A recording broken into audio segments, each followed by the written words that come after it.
Florian Bellumeur est le cabinet d'assurance idéal pour une école d'arts martiaux ou tout type d'entreprise. S'appuyant sur plusieurs années d'expérience, leur équipe est sensible aux besoins des entrepreneurs.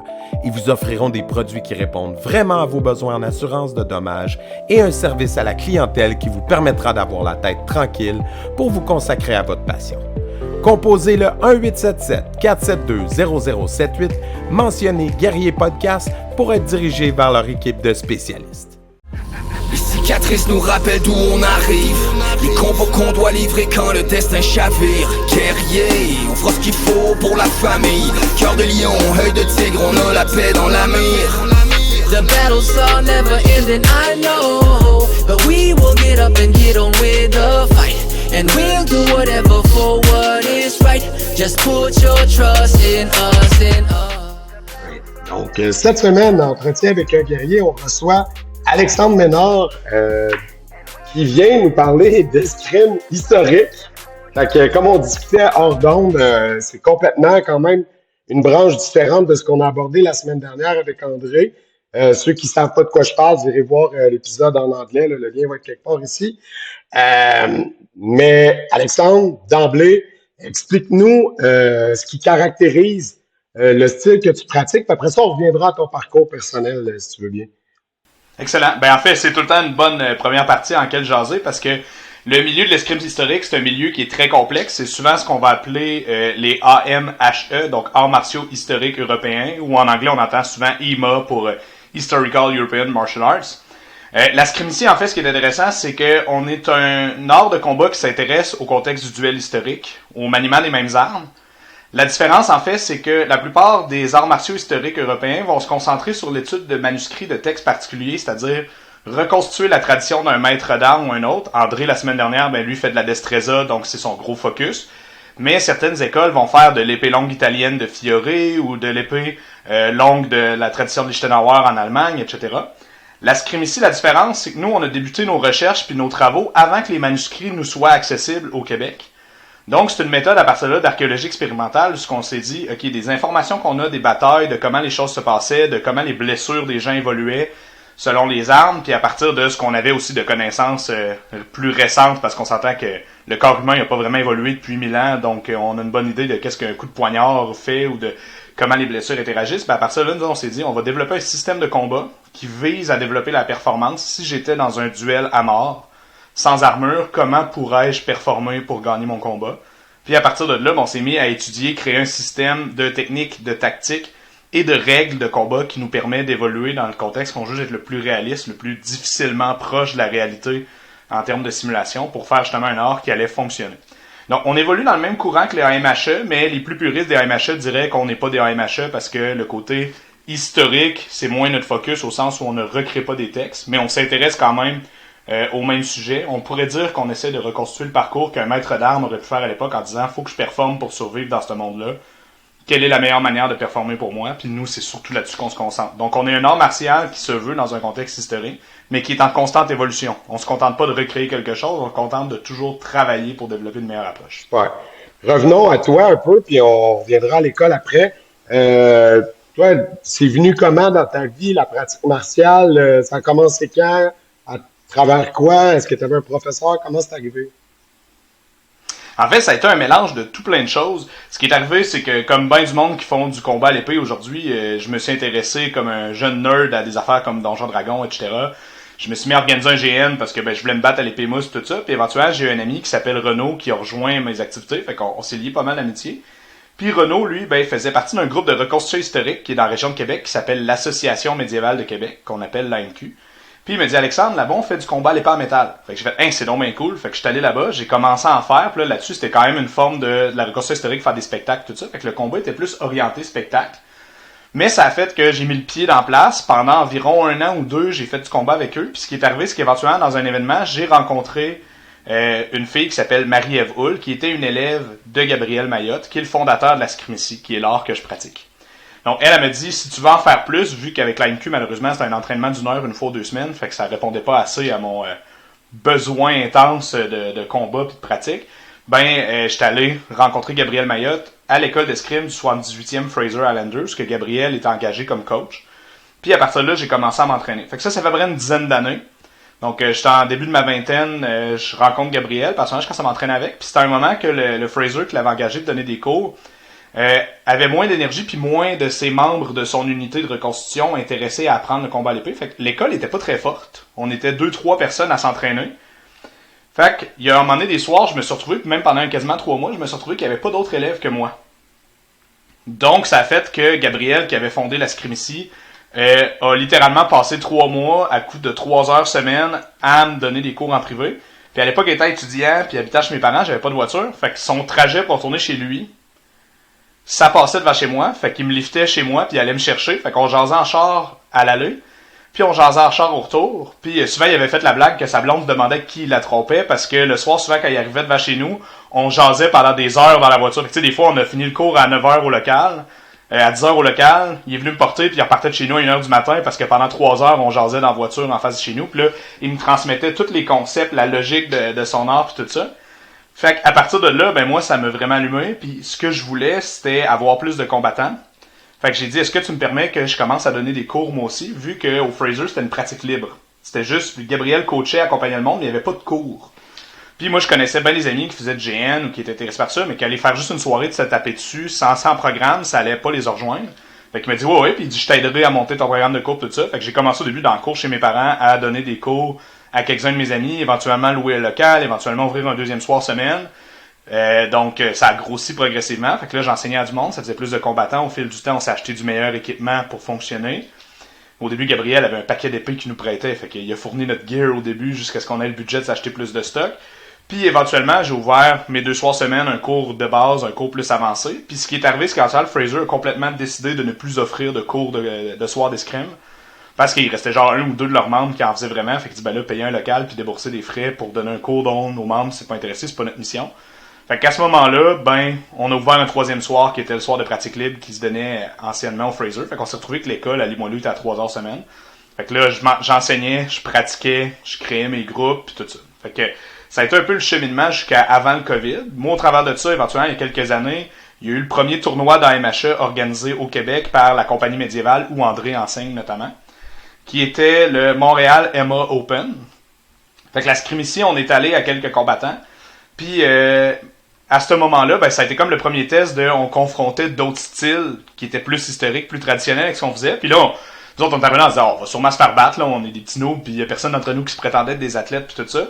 Puis là, c'est là qu'on a un peu commencé à faire notre réputation, parce que moi, j'avais pas d'épée en métal, fait que comme bien d'autres participants de l'époque, on n'était pas encore super bien équipés, j'avais fait le tournoi à l'épée de nylon, qui est comme un simulateur. Fait que souvent, on disait à l'époque, c'était plus le tournoi pour débutants, mais une bonne partie des fighters qui étaient dans le tournoi pour débutants, c'était pas des vrais débutants, là. Puis là, à ce moment-là, ben moi, qui n'ai jamais été un grand sportif dans ma vie, j'ai remporté la première place. Un gars de la compagnie médiévale à Montréal a remporté la 2e place. Puis une des 3e personnes qui était un élève et qui s'entraînait avec nous au Fraser a ramassé la 3e place dans l'épée au nylon, à l'épée 2 mains. Puis à l'épée 1 main, on avait convaincu Laurent Santerre, qui était un des pas pires athlètes depuis longtemps au Fraser, de s'embarquer de dernière minute. On lui a trouvé du gear sur place pour qu'il participe parce que lui, il comptait juste venir prendre des photos à l'origine.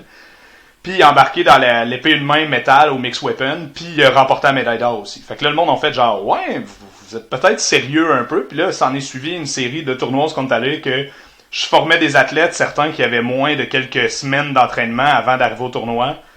Puis ou qui avaient en fait quelques semaines, genre 2 mois, mettons, d'entraînement. Ils arrivaient au tournoi, puis ils remportaient la médaille d'argent, ou la médaille d'or, ou la médaille de bronze. Fait que là, systématiquement, on commençait à être reconnu, même quand on allait aux États-Unis, que l'Académie Scrimici pondait des champions. Fait que moi, j'étais un peu moins compétitif à ce niveau-là. Fait que, tu sais, j'ai eu une bonne run dans une compétition. Dans d'autres compétitions, je me suis classé acceptablement, mais j'ai jamais été un gros gars de tournoi. Mais je coachais mes élèves remportaient bien et tout ça. Fait que ça, on a comme scellé pas mal notre réputation d'être une école que c'était sérieux ce qu'on faisait puis que ça fonctionne bien. Puis c'est ça. Puis là, dans les dernières années, ben, avec le COVID, au début, on avait le droit de s'entraîner en bulle de 2. Fait que Laurent, dont je parlais, et moi, on s'entraînait à 2 pendant plusieurs heures par semaine. Puis quand le COVID a cessé, ben moi j'ai décidé que je voulais qu'on restarte plus loin que ce qu'on était plutôt qu'avoir passé 2 ans de pause. Donc à partir de là, ben, j'ai ouvert 10 autres points de service au Québec. J'ai fait un partenariat notamment avec la compagnie médiévale, fait qui offre nos programmes aussi en plus des leurs sur l'île de Montréal. Puis tu sais, fait que la Scrimici se donne du Saguenay à Gatineau en ce moment. Donc on travaille fort. C'est sûr que les autres groupes sont encore très embryonnaires, très tout petits, comparé à, mettons, celui de Québec, on est plus en trentaine de participants. Mais c'est là qu'on se trouve. Fait que mon objectif de former plein de combattants, parce que dans le temps, je trouvais que j'avais pas assez d'adversaires. Ben maintenant, j'ai en masse d'adversaires, puis j'ai du monde que j'ai formé que je considère meilleur que moi. Fait que j'ai le challenge maintenant à aller chercher que je voulais en ayant le plus d'adversaires possible. Fait que c'est un peu ça le parcours à la base. Après ça, on pourra aller dans les détails. Qu'est-ce que tu dirais qui, objectivement, là, comme quand tu dis on est rentré dans le circuit compétitif, puis on a bien performé tout de suite, qu'est-ce qui fait votre force, votre particularité qui fait que vous avez pu rentrer rapidement là, comme ça? Je pense qu'il y a deux facteurs fondamentaux qui sont là. C'est la première chose, c'est que nous, on veut que nos élèves se battent dès le premier soir. Donc, on va mettre une bonne partie de l'entraînement sur des compétences immédiatement utilisables puis très fondamentales. C'est pour ça que notre programme de base qu'on enseigne, qu'on recommande beaucoup au niveau, c'est principes fondamentaux qu'on appelle. Ce programme-là, c'est que dès le début, on dit on va te montrer des skills que tu peux utiliser tout de suite dans un combat, puis tu peux commencer tout de suite à te battre. Fait qu'au début, tu sauras pas sans faire des super beaux coups à l'épée. Oui, au début, tu sauras pas super bien gérer ta distance. Oui, au début, il y a plein d'affaires qui iront pas. Mais on va commencer par te montrer à parer des coups pour que tu saches quand te protéger. Puis après ça, même si tes coups d'épée sont pas tant hot, t'es quand même capable de frapper à personne. Donc, t'es capable de toucher à personne. Donc, t'es capable de gagner un duel, même si on pourrait questionner à quel point la blessure serait sérieuse dans un vrai combat ou autre. T'es capable déjà de commencer à te faire une tête de comment ça marche, d'expérimenter comment que ça va. Mais tu sais arrêter des coups. Fait que tu peux travailler ta défense déjà. Fait que ça, c'est la première chose. Fait que là, leur premier cours, en principe, fondamentaux 1, ils font 1 heure de cours, qu'on leur montre comment parer puis tout ça. On leur montre comment frapper les coups à courte portée, puis on leur fait faire leur duel en leur disant, vous commencez de proche, alors qu'un vrai duel, on commence hors portée. Fait que là, vous pouvez vous battre de proche, vous savez frapper de proche, vous savez parer de proche, vous avez 1 heure de combat libre pour la fin du cours. Fait que mon élève, le premier soir qui fait un cours, il y a 1 demi-heure à 1 heure de combat déjà en arrière de la cravate, alors que beaucoup d'écoles d'arts martiaux vont laisser ça se faire après plusieurs mois d'entraînement. Fait que, mais nous, on a un système de gestion des vitesses puis de progression qui fait que c'est sécuritaire puis tout ça.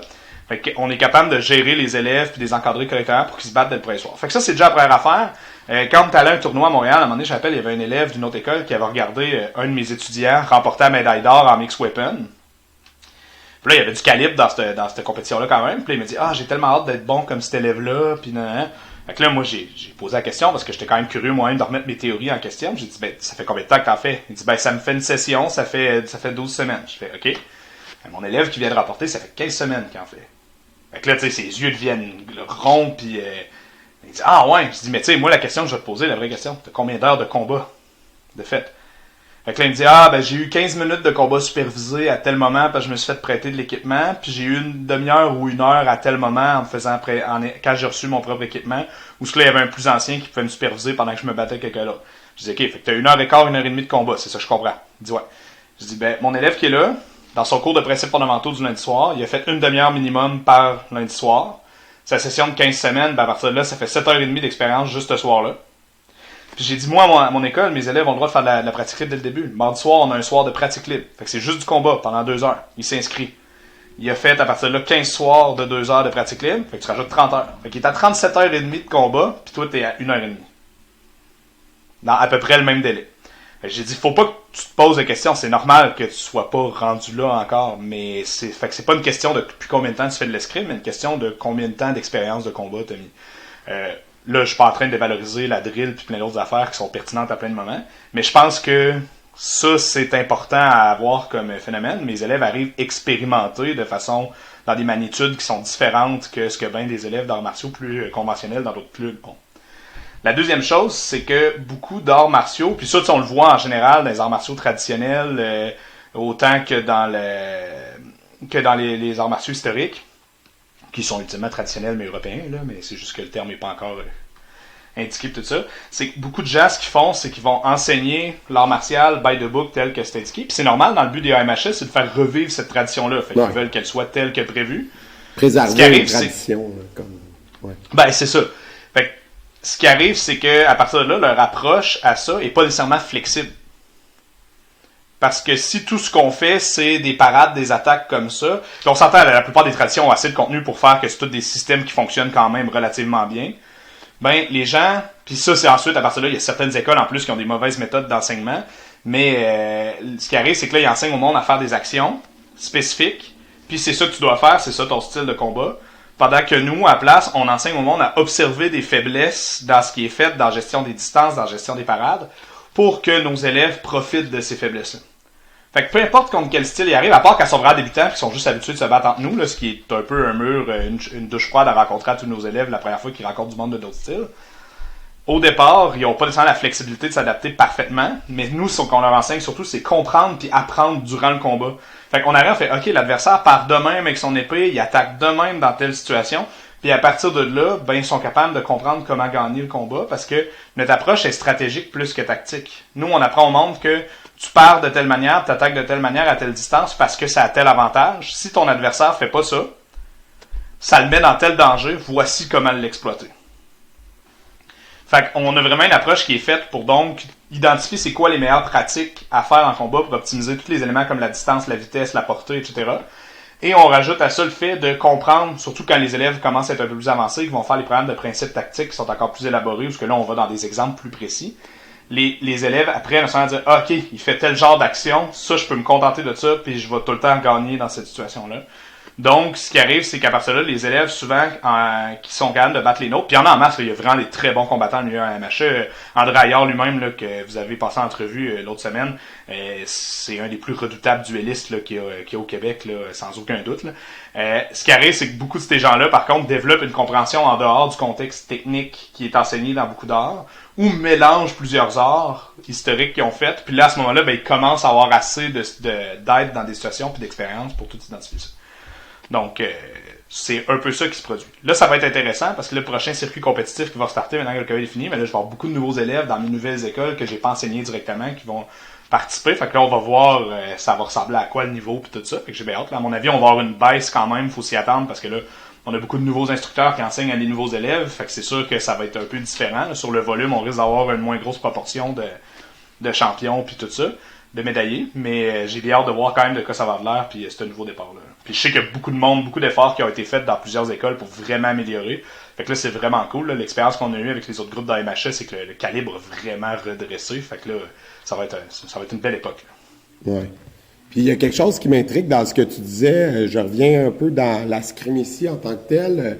Tantôt, tu disais que ça avait été mis sur pied, ça a été développé en se basant sur un côté comme archéologique, historique. C'était quoi les bases? C'était quoi les racines? Ça s'intéresse-tu surtout au côté français, vu qu'on est au Québec? C'est le britannique? C'est quoi les sources?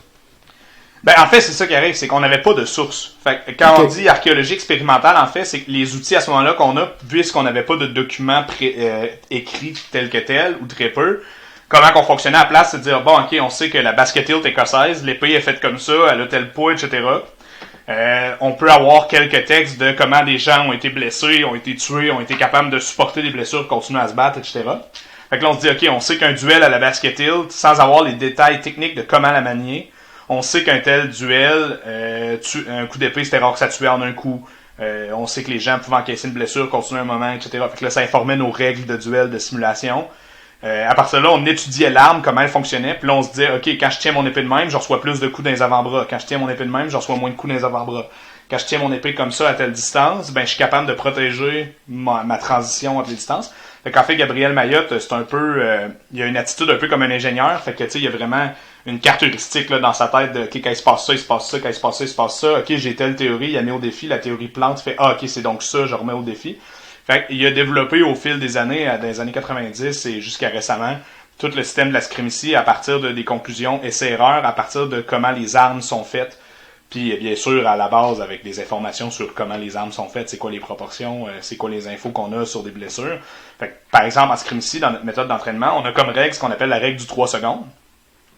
Souvent, dans l'escrime historique, en général, il va y avoir une volonté de dire, c'est pas juste de toucher l'adversaire qui compte, c'est de pas se faire toucher en retour. Parce que contrairement à l'escrime moderne, ce qu'on touche, puis tu sais, qu'il pourrait se dire pas de touche de retour, la passe c'est quasi parfaitement simultané. Puis là, encore là, ça dépend du système de règles. La première personne qui touche gagne. Ben, en escrime historique, il y a souvent un concept où ce que si tu touches, mais que tu te fais toucher pendant ou tout de suite après, ben vous avez tous les deux perdus. Parce qu'un adversaire, ça meurt pas spontanément, il est pas désintégré parce qu'il est touché. Ben, à escrime ici, on a décidé de faire même le pari encore plus difficile, c'est que notre touche de retour dure 3 secondes. Et elle n'est pas limitée à un coup. Ça veut dire que si je me bats contre toi, que je te frappe dans la jambe en premier, t'as 3 secondes pour me frapper dans la face autant de fois que tu veux pendant que je t'ai donné ma tête puis je me suis exposé. Donc, ça va être très difficile pour moi de ne pas être touché en retour dans un combat. Puis on a mis une règle d'un pas à ça pour éviter que le monde commence à se courir après dans le local. Là.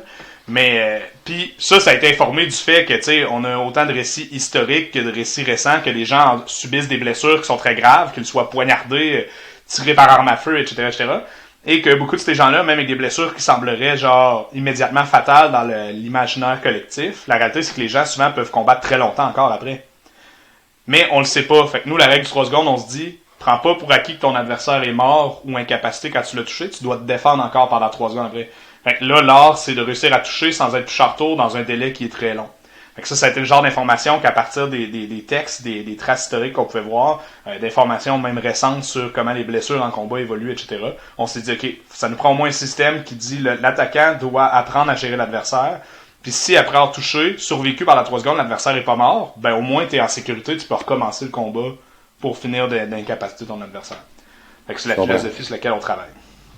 OK, cool. Puis toi, avant de pratiquer ça, est-ce que tu avais fait des arts martiaux main nue quelconques? T'avais-tu des passes de combat quelconques ou jamais, rien? J'ai fait des arts martiaux mixtes pendant 1 an et demi, mais seulement en cours privé par pur intérêt d'apprendre à me défendre. J'avais fait Kung Fu, Taekwondo quand j'étais petit. J'avais commencé à étudier en technique policière pendant un bout, fait que je m'étais mis à faire des arts martiaux au cégep à l'époque pour justement me tenir en forme, tout ça. Fait que j'avais fait du Kung Fu pendant un bon bout. Mais j'ai jamais été très loin, très sérieusement dans ce processus-là. Je dirais que probablement mon Muay Thai mélangé avec un peu d'autres stocks en arts martiaux mix, ça avait été l'endroit où j'avais le poussé le plus. Mais comme je dis encore là, c'était de l'entraînement privé, vraiment juste pour apprendre des techniques, tout ça. Ça a quand même dû te permettre de faire un lien, parce que comme on parlait avec André, il y a quand même des notions de créer une ouverture, de couper l'angle, d'aller chercher au bon endroit, au bon moment. Il y a des notions, que ce soit combat armé ou combat main nue, qui sont transférables là, d'une place à l'autre. Je pense pas que j'étais assez bon et assez allumé à ça à l'époque pour que j'aie vraiment vécu ça, vu que ça a été quand même plusieurs années plus tard. Mon expérience en général maintenant, tu sais, la conclusion que je pourrais faire en enseignant des élèves qui peuvent arriver d'un milieu qui ont fait beaucoup de boxe, par exemple, des choses comme ça, c'est que je suis capable de leur faire des références puis des liens entre ce qu'ils ont appris.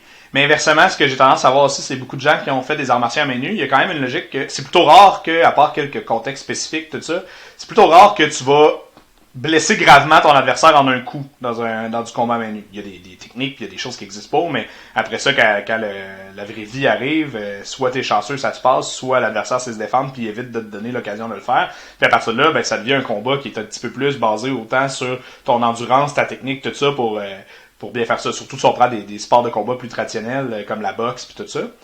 Puis, à partir de là, il y a une tendance que j'observe, puis tu sais, là, on s'entend que je suis très connaisseur, très limité là-dessus. Mais ce que je vois beaucoup, c'est que souvent, mettons, à la boxe, ils vont pouvoir se permettre de dire, ben, je me protège un peu, je me mange un coup sur le dessus de la tête, puis je vais rentrer un crochet ou dans le foie de la personne en me baissant. Ben, moi, ce que j'observe souvent dans des combats à l'épée, c'est que ces gens-là vont garder cette attitude-là, puis vont venir attaquer très bas en dessous de l'épée de leur adversaire. Fait que là, ils vont venir toucher leur adversaire dans les côtes, puis ils vont se manger un coup d'épée dans la face en retour, parce que ce qu'ils ont fait, c'est qu'ils se sont exposés les parties les plus exposées en attaquant. Mon expérience, souvent, c'est que beaucoup de logiques stratégiques applicables dans des combats à main nue sont pas si bien transférables que ça dans du combat à l'épée. Par contre, quand tu comprends un peu plus les logiques en haut de pourquoi ça c'est logique dans un combat à main nue, là, à partir de là, c'est des principes universels qui vont être là partout.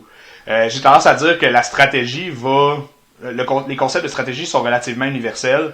Donc, peu importe c'est quoi, ta compréhension du combat, ta compréhension du jeu des distances, du timing, etc. Ça, je pense que c'est des principes universels. Mais il faut réaliser après ça que donner un coup de pied, c'est pas partout le même genre de timing puis de vitesse que de donner un coup d'épée. Fait que tu peux pas appliquer la même logique. Il faut que tu comprennes le même principe sous-jacent stratégique qui est en arrière pour que ça se fasse bien. Puis si on jase matériaux un peu, comme je sais qu'avec André, c'est des vraies épées en métal, mais pas aiguisées, évidemment. Vous autres, c'est des lames souvent plus massives. Tu sais, ce que je voyais, c'est plus les armes comme médiévales que des rapières. Là. Donc, c'est plus des épées plus pesantes. C'est quoi les matériaux? C'est fait comment? Ça a l'air de quoi? En fait, ça va être pas mal le même principe que ce qu'André décrivait. La rapière est bien entendu une arme un peu plus raffinée, mais ultimement, toutes les épées sont pas vraiment lourdes. C'est contrairement à l'image qu'on en a, une épée 2 mains, c'est pas particulièrement lourd, une épée 1 main non plus. Donc, les simulateurs en acier qu'on va utiliser, il faut faire attention, parce que tu sais, même la rapière, comme André fait, c'est pas exactement une vraie épée, parce que la lame va être un peu plus épaisse pour absorber le choc sur le côté, elle va être faite avec un flex pour plier à l'impact, comme on voit en escrime moderne. Donc, ces armes-là vont être coupées de poids à certains endroits pour qu'elles gardent la légèreté pour être sécuritaires, pour compenser le fait qu'elle va être plus lourde à cause que le tranchant est plus épais, à cause que c'est pas affûté. Fait que c'est la même logique, les épées 2 mains, généralement, vont être plus épaisses pour pas qu'elles soient tranchantes, justement. Mais inversement, la lame va être amincie pour qu'elle soit moins lourde, parce que là, si on fait même largeur de lame, puis en plus épaisse pour éviter qu'elle soit tranchante ou que la force soit trop concentrée à l'impact, ben là, on se retrouverait avec des maillotches absolument lourdes. Mais les épées sont faites pour ça. Fait qu'ils sont dans la même logique que les rapières, telles que André peut utiliser en Destreza, mais pour d'autres styles. Fait que les équipements vont être assez conformes, là, ce qu'on va voir dans la plupart des styles d'escrime historique, là, quand on est rendu à un niveau où ce qu'on veut faire de l'acier puis tout ça, on va vraiment parler d'une veste matelassée qui est quand même épaisse, d'un masque d'escrime qui est plus fort que le masque d'escrime moderne. On va avoir des gants qui ont plus de rigidité, etc. Donc, on va aller dans un équipement qui va être très similaire. C'est sûr que la rapière, c'est une arme qui est un peu plus, justement, pas délicate, mais raffinée, je vais le dire de même. Là. Il y a beaucoup plus de stock, beaucoup moins de taille, même si la taille est quand même présente. Donc, on va être dans un sport où on va pouvoir se permettre d'avoir de l'équipement, des vestes matelassées plus légères, des gants moins épais, etc. Alors qu'à l'épée 2 mains, c'est sûr que ça rentre un peu plus au toast en termes de force. Donc là, on va vouloir avoir des gants coquilles beaucoup plus complets puis protégés, puis des vestes souvent un peu plus épaisses aussi, mieux padrées ou avec des plaques de plastique par-dessus pour absorber les chocs. Mais ultimement, du moment qu'on est dans le milieu des AMHE, peu importe le débat sur à quel point quelque chose est historique ou pas, quand on est dans le même genre de setting, de tournoi, de règles puis tout ça, les équipements vont être relativement sur la même logique. Là. Donc on va vouloir toutes les articulations, on va vouloir qu'elles soient protégées par quelque chose de rigide, on va vouloir qu'il y ait aucune peau découverte, qu'on ait une veste matelassée d'un quand même bon calibre, un casque avec une bavette qui couvre l'arrière aussi, parce que les masses d'escrime, l'arrière de la tête est souvent exposé, fait que là on veut ça. Donc on va être dans une même logique de matériel pas mal. À ce niveau-là, du moment qu'on met le pied dans l'arène, peu importe ton style, peu importe ton arme, c'est un duel où toutes les cibles sont permises, à part quelques exceptions par politesse. Mais c'est un duel, on ne peut plus, qui vise, peu importe les règles de tournoi, être le plus proche de la réalité possible. Fait qu'à partir de là, ça prend de l'équipement qui permet de faire ça sécuritairement. Puis, est-ce que vous avez parce que tantôt, je pense qu'on en a parlé hors d'onde, là, tu m'expliquais que votre système est conçu pour que l'élève développe sa méthode de combat, peu importe le type d'arme. Après ça, il est capable de transférer. Mais est-ce que vous utilisez comme une panoplie d'armes ou vous vous contentez d'épée à 1 main, épée à 2 mains dans l'entraînement? Dans les cours réguliers des programmes, on veut s'assurer que tout le monde se batte avec les mêmes outils pour qu'on n'aille pas jouer dans le « Ah, ok, t'as une épée plus longue que la mienne » ou etc. Fait que généralement, la plupart des techniques qu'on enseigne sont universelles d'une épée à une autre. Fait que ce qu'on fait, c'est que nos élèves vont faire les exercices à l'épée 1 main. Souvent, ce qui peut être appelé l'arming sword ou autre. Là, on va être vraiment dans une épée médiévale classique. Là, l'image qu'on a tout en tête, c'est une épée à 1 main avec un quillon droit. Donc on va voir celle-là où on va avoir une épée longue ou souvent appelée épée 2 mains qui va être encore une fois avec un quillon droit puis tout ça. Généralement celle-ci on va les prêter, fait que ça va être uniforme, fait que les élèves vont faire de la 1 main, de la 2 mains, puis là quand on va coller des switches de partenaires, ben ils vont aussi généralement switcher d'armes. Fait que nos élèves font dans les cours équitablement de la 1 main qu'avec la 2 mains. Nous, comme on va enseigner des principes qui sont tactiques avant tout, les techniques qu'on enseigne sont faites pour être universelles entre ces armes-là. Puis à partir de là, ce qui arrive, c'est que si tu prends l'épée de main, puis qu'ensuite tu prends une rapière ou une basket hilt écossaise ou un sabre, à partir d'une technique, tu vas être capable de te battre tout aussi efficacement. Même que jusqu'à un certain point, on aime bien dire que ces armes-là étant plus technologiques, étant plus récentes, sont mieux faites, donc ça simplifie encore plus l'escrime qu'on enseigne. Fait qu'en général, c'est pour ça qu'on commence avec l'épée de main conventionnelle seule, parce qu'elle est moins bonne. Elle a moins de portée que la rapière, elle a une garde moins complexe, etc. Donc, elles ont plus d'avantages. C'est sûr qu'après ça, quand on se retrouve avec une rapière entre les mains ou une basket hilt, la différence de l'arme, de son balance, de sa longueur, fait qu'il faut adapter certaines choses dans son jeu. Mais la base de ce qu'on a enseigné est universelle, va bien fonctionner quand même. Puis à partir de là, ben, comme n'importe quelle épée qui a des proportions différentes ou autres, ben là, il faut quand même ajuster son jeu un peu à ça. L'épée 2 mains, il y a moins de variété. Là. Une épée 2 mains, c'est une épée 2 mains. Oui, il y a la Great Sword ou la Montante, etc. Là, selon le pays, que c'est une épée 2 mains gigantesque. Mais ça, personne ne fait ça en compétition parce que c'est c'est juste trop lourd quand même avec les protections. Il y a trop de risques de blessures. Fait qu'on Là, tu réfères à... Mettons qu'on fait un lien pop culture, là, tu réfères à la two-handed de façon Braveheart. Là, mettons. Ben, même la two-handed façon Braveheart, t'es quand même plus dans les longueurs d'une épée longue, plus conventionnelle. Moi, je fais vraiment référence à une épée que tu te mets à pointe à terre, elle arrive quasiment à la hauteur de ta tête, là, puis que c'est des épées. Okay. Ça, c'était des épées souvent qui étaient faites pour écarter des pics dans des formations de lanciers. Donc, c'était des armes qui étaient faites pour être comme à mi-chemin entre une épée puis une lance, ou pour... tu sais, il y aurait plein de... Je veux pas sortir trop de mon niveau d'expertise puis dire n'importe quoi non plus, mais c'était des armes qui sortaient du contexte. Il y avait du duel de ça de temps en temps, mais c'était beaucoup plus une arme de guerre, de champ de bataille, qu'une épée deux mains classique comme on voit. Alors que l'épée d'Highlander, la Claymore de William Wallace, etc., ce sont encore des épées longues, là. Même s'il y en a certaines de ça qui sont dans des très longues épées longues, mais c'est quand même dans l'épée longue. Fait qu'à ce niveau-là, peu importe le style, le modèle, une épée longue, c'est pas mal une épée longue. Dans le milieu des AMHE, ben là, il y a différents maîtres de différents pays, différentes époques qui enseignent différentes façons de la manier. Nous, encore une fois, ben, on montre des bases qui fonctionnent aussi bien à l'épée une main qu'à l'épée deux mains. C'est juste que les gens qui font de l'épée longue, d'habitude, ben, font de l'épée longue. Là. Il n'y a pas autant de... Tu sais, pour nous, un sabre polonais ou une rapière ou une arming sword... pour nous, une épée de main, c'est une épée de main en scrimici. Par ça là, tu choisiras le modèle qui répond à ton intérêt, à l'époque qui te fascine le plus, puis au style de combat, si tu veux être plus estoc que taille, ou si tu veux être plus entre les deux, tu choisiras ton modèle. Mais l'épée de main, ben, tout le monde reste à l'épée de main, parce qu'à ce niveau-là, il y a moins de variété au sein de la même arme. Puis, je vais te poser une question que j'ai posée à André, parce que je la trouve encore pertinente, puis en plus, vu qu'on est en français, ben, il y a des gens qui n'auront pas écouté l'autre du tout, là. Qu'est-ce qui fait, selon toi, que, tu sais, ce que vous faites, c'est ni plus ni moins que l'héritage militaire, martial, occidental, tu sais, veux pas, c'est les armes européennes pis tout. Qu'est-ce qui fait que c'est pas plus mainstream que ça, la pratique de ça, mais que t'as plein de monde, tu sais, pis là, j'ai l'air de prêcher contre ma paroisse, là, mais c'est pas ça du tout, tu sais, c'est vraiment un aspect comme... Qu'est-ce qui fait que c'est pas plus présent, étant donné que c'est notre bagage culturel direct, tu sais? Mais il y a plein de monde dans les arts martiaux asiatiques. C'est qu'il y a une perte de tradition, en fait. C'est sûr que, là, tu sais, même moi, je vais être à la limite travers mon chapeau, parce que nous-mêmes, c'est une tradition récente qui s'intéresse au cas du passé. De l'archéologie expérimentale, c'est de se replonger dans ce qui a été fait, puis d'essayer de tirer des conclusions par nous-mêmes. Mais l'escrime historique, ce qui est arrivé, c'est que il y a eu un bris de tradition. Il y en est plus. Il y a des gens qui prétendent le contraire, que leur arrière-arrière-grand-oncle, c'est encore un maître d'armes de telle affaire, puis qu'il y a les secrets du combat à la basket hilt écossaise qui est transmis à du monde. Mais souvent, on n'est pas capable de vérifier ça, fait que ça peut être juste du small talk ou ben des affaires. Mais ultimement, ce qui est arrivé, c'est qu'à un moment donné, il y a une perte de tradition. Il n'y a plus de maître d'armes descendant de cette tradition-là qui continue à l'enseigner. Donc, ce qui est arrivé, c'est qu'à un moment donné, ces arts-là ont arrêté d'être enseignés, se sont perdus pour diverses raisons. Puis tout ce qui en est resté, pour ceux qui en est resté de quoi, c'est des livres. Dans des vieilles, soit en vieux français, en vieil allemand, etc. Fait que ce qui est arrivé, c'est que pendant plusieurs décennies, voire siècles dans certains cas, l'art s'est perdu. Alors que le côté asiatique, il n'y a pas eu tant de bris de transmission que ça. Puis en plus, ben, du côté européen, puis encore plus américain, on a une fixation, on a une curiosité, on a un fantasme sur la philosophie de ces arts-là, la manière que c'est amené, puis tout ça. Le fait que c'est juste différent, le fait que c'est quand même, c'est tout le temps amené comme étant très beau, puis tout ça. Fait que il y a beaucoup de mythes autour de ça, puis d'oublier du fait que ben eux, ils ont pu continuer. Je vais dire simplement, les arts martiaux traditionnels asiatiques ont pu continuer à fournir leurs services au cours de l'histoire, pendant que ceux européens, il y a eu un bris de tradition.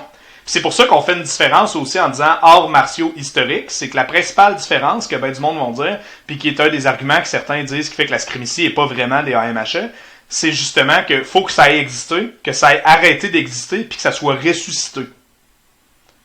Donc faut qu'on ait retrouvé, par exemple, des traités, mettons que si on reprend Fiore, qui est un maître d'armes du 14e siècle en Italie, mais Fiore, à un moment donné, il n'y a plus personne qui a transmis ses arts, puis là, récemment, ben des gens passionnés d'histoire puis tout ça ont retrouvé des vieux textes de Fiore, ont traduit, ont interprété ces images, ont commencé à faire des essais tout ça jusqu'à faire revivre ce style d'arts martiaux là. Fait que ce qui arrive en fait, c'est qu'en quelque sorte, on pourrait dire qu'à toute fin pratique, aussi anciennes soient ces pratiques martiales là, la réalité c'est qu'elles sont tout nouvelles dans le contexte occidental. Ça fait 30-40 ans environ là que des gens vraiment s'y remettent sérieusement. Donc, on pourrait dire que la raison pour laquelle c'est pas aussi mainstream, c'est juste parce que c'est beaucoup plus nouveau. Même s'il y a tout le temps du monde qui a une fascination de se taper dessus avec des armures de chevalier et des épées, il y a différents sports qui existent depuis un bon bout, mais qu'on a une pratique martiale qui a une allure plus traditionnelle, c'est récent comme phénomène. Là. Fait que ça va prendre encore probablement plusieurs années avant que ça atteigne le même un pied d'égalité similaire. Si un jour ça va le faire, parce que ça reste que les arts martiaux traditionnels orientaux ont beaucoup plus c'est ça, ils ont un bon pied à terre depuis longtemps. Mais c'est drôle ce que tu dis parce que, tu sais, pour avoir parlé avec des gens qui ont des liens directs avec le Japon, avec l'Asie, comme Léo Tamaki, par exemple, en Aikido, lui qui est moitié japonais, moitié français lui-même, puis il disait, tu sais, je le paraphrase, là, mais en gros, tu sais, pour un jeune japonais de 2023, les arts martiaux traditionnels japonais, c'est aussi intéressant que le curling peut l'être pour un jeune Québécois, là, mettons. Ou la couture pour une jeune femme. Ouais, tu sais, il y a quelque chose de folklorique là-dedans. Il y a des arts martiaux qui sont encore pratiqués par les jeunes, mais pas tous. Il y a beaucoup de trucs qui sont tombés dans le folklore pour ces jeunes-là aussi. Fait que je pense que tu sais, c'est intéressant ce que tu dis de préserver une certaine forme de tradition ou de l'explorer par vous-même, comme vous faites, vous. Ça permet de garder cet héritage-là vivant. Puis, même si c'est... Est-ce que ce qu'on entend souvent dès qu'il y a des armes impliquées, là, l'argument contre, c'est de dire, ben, ça sert à rien. Ouais. Dans le sens, genre, tu pourras jamais te défendre dans la rue avec ton épée à deux mains. Non, c'est...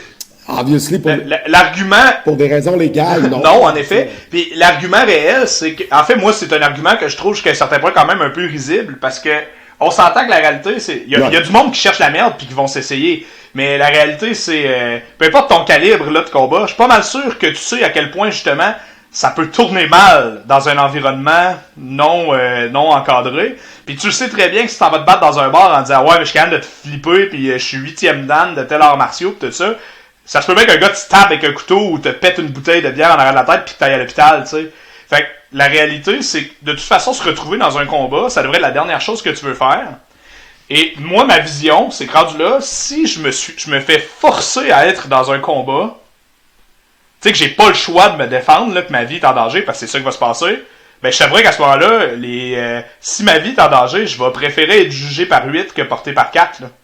Fait qu'à ce moment-là, ben tu sais, s'il y a quelqu'un qui rentre dans ma maison puis qui m'attaque, ben je vais prendre mon épée en bois qui traîne chez nous ou autre, je vais me défendre avec ce qui va me donner le plus de chances de m'en sortir dans le meilleur état possible. Mais par contre, depuis que je fais du combat, je me suis jamais battu.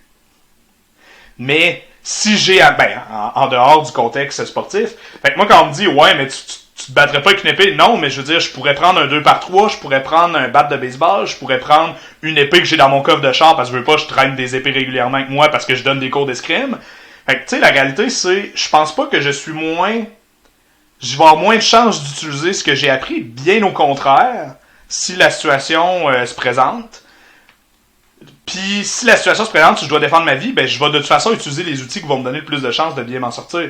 Tu sais, il y avait un moine Shaolin à un moment donné qui était venu dans un séminaire, me semble, à Montréal, puis quelqu'un il avait dit c'est quoi la meilleure arme défensive que tu pourrais avoir si ta vie est en danger, puis le moine Shaolin, à la stupéfaction de tout le monde, avait répondu un gun. Tu sais, la réalité c'est que bats-toi pas, puis si ta vie est en danger, fais ce que tu peux, tu sais. Fait que moi je suis pas en train de faire l'apologie de la violence loin de là. Je suis très content de ne pas avoir à mettre mon art au défi dans une situation réelle puis de risquer de perdre des bouts justement pour le pratiquer en masse de façon la plus réaliste possible. Je le sais à quel point des duels de pratique, ça finit beaucoup en il y a beaucoup un gros risque de double touche, que deux personnes soient blessées dans un combat. J'y tiens pas. J'ai déjà eu à guérir de blessures sportives ou de blessures de chute ou autre dans ma vie. Je tiens pas à le provoquer pis tout ça. Mais ma réaction, c'est je pense pas qu'un sport armé soit moins pertinent à apprendre qu'un sport sans armes, parce que la réalité, c'est que la majorité du monde, on le sait, là, le réflexe, si tu te sens en danger ou que du monde veut débarquer chez vous, le trois quarts du monde, ce qu'ils font, c'est qu'ils prennent un bat de baseball ou ils prennent la première affaire avec laquelle ils peuvent fesser sur quelqu'un. Même s'ils savent se battre à main nue, ça va être ça le réflexe. Fait que pour moi, l'argument est un peu insensé. Je pense qu'il y a autant de chances que l'un ou l'autre serve. Je pense qu'il y a autant de chances que l'un ou l'autre serve si on agit intelligemment en société. Puis à partir de là, ben je pense que la plupart du monde, si leur vie est en danger, de toute façon, ils vont faire avec le meilleur outil qu'ils peuvent avoir pour se donner toutes les chances. Puis je pense pas que si quelqu'un arrive par effraction chez nous avec un couteau ou une arme, ma meilleure option c'est de me battre à main nue avec. Fait que je pense pas que même si j'étais un maître de Kung Fu ou de Muay Thai, que ça me serait si utile que ça ultimement. Là. Donc fait que c'est un peu ça. Mais de toute façon, il y a deux choses dans ce que tu dis sur lesquelles je voulais rebondir. Premièrement, la plupart des grands maîtres que je connais, ils sont assez intelligents pour savoir que, tu sais, plus tu avances dans quelque chose, plus tu as des outils pour faire mal.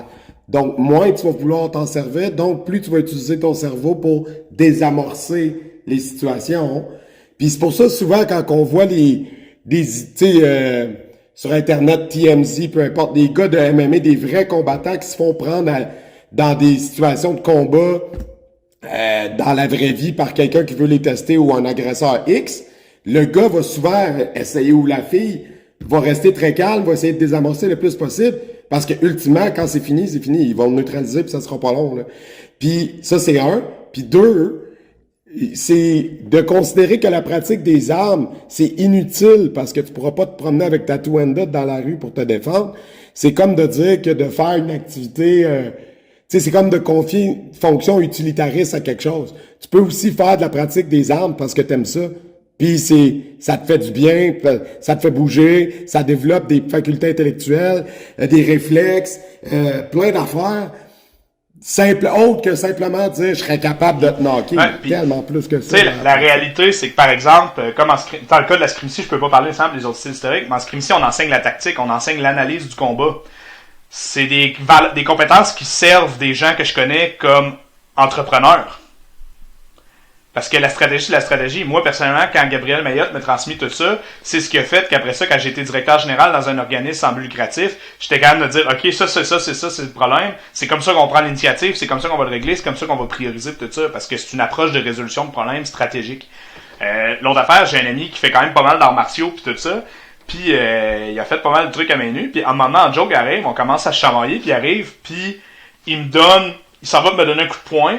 Puis juste dans la logique stratégique de la priorité d'attaque qu'on enseigne à Scrimmie par rapport aux hauteurs puis aux portées, il me frappe, puis moi juste avec un petit mouvement, j'ai fait que son coup de poing était à totalité de sa portée puis se rendait pas à moi. Moi mon coude était pas complètement déplié puis mon poing était sur son nez. Puis j'ai arrêté juste là.